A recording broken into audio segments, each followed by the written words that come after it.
इत्तलात और नशरियात शाहीन चौक। जी अस्सलाम वालेकुम सर। पाक न्यूज़ की तरफों सानू बड़ा एक रिस्पॉन्स मिले और यह प्लेटफार्म इन्हां दी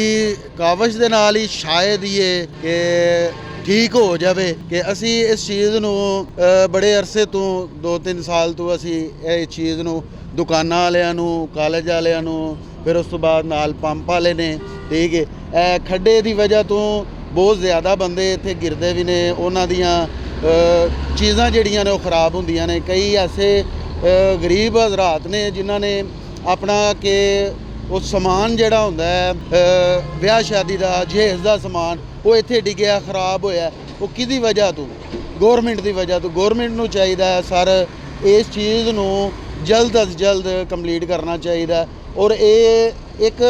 बड़ा वड्डा वबाले जान बन चुकिया और ये वबाले जान किसी की जानी जान का भी नुकसान हो सकता है और साढ़े इत्थे इंतज़ामिया जिहड़ी है वो पूरी कोशिश कर रही है। अंजमन ताजरान साढ़े सदर साहब भी ने निज़ामी भट्ट साहब भी ने ठीक है असी सारे रल के इस चीज़ नूं बाखूबी हल कर रहे हैं साफ सुथराई का भी काम कर रहे हैं मगर यह जिहड़ा बहुत ज़्यादा काम है ये साढ़े वसों बाहर है। असी बड़ियां दरखास्तां भी दित्तियां ने मीटिंगां भी कीतियां ने ते ओहदा कोई हल नहीं निकल रहा ते मेहरबानी करके इनू जल्द अज जल्द क्लीयर किया जाए और बच्चों की आसानी वास्ते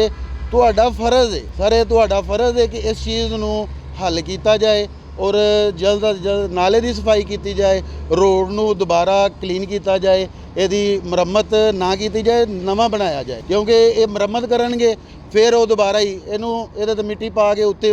वो की नाले का पैंचर जिहा ला देंगे। तो मेहरबानी सारे पैंचर वगैरह के रूल जिहड़े ना वो खत्म किए जाने इन्हां नूं नवें सिरे तो बनाया जाए ना कि ये 2-4 महीने 6 महीने के बाद ये ख़त्म हो जाए। ये साला दर साल इत्थे ट्रैफिक हैवी ट्रैफिक भी गुजरती है तो उसकी वजह तो मुश्किलात जिहड़ियां ना दरपेश आ रही। सर रिक्वेस्ट यही आखिरी बार कि मेहरबानी करके इनू जल्द अज जल्द क्लीयर किया जाए। शुक्रिया सर।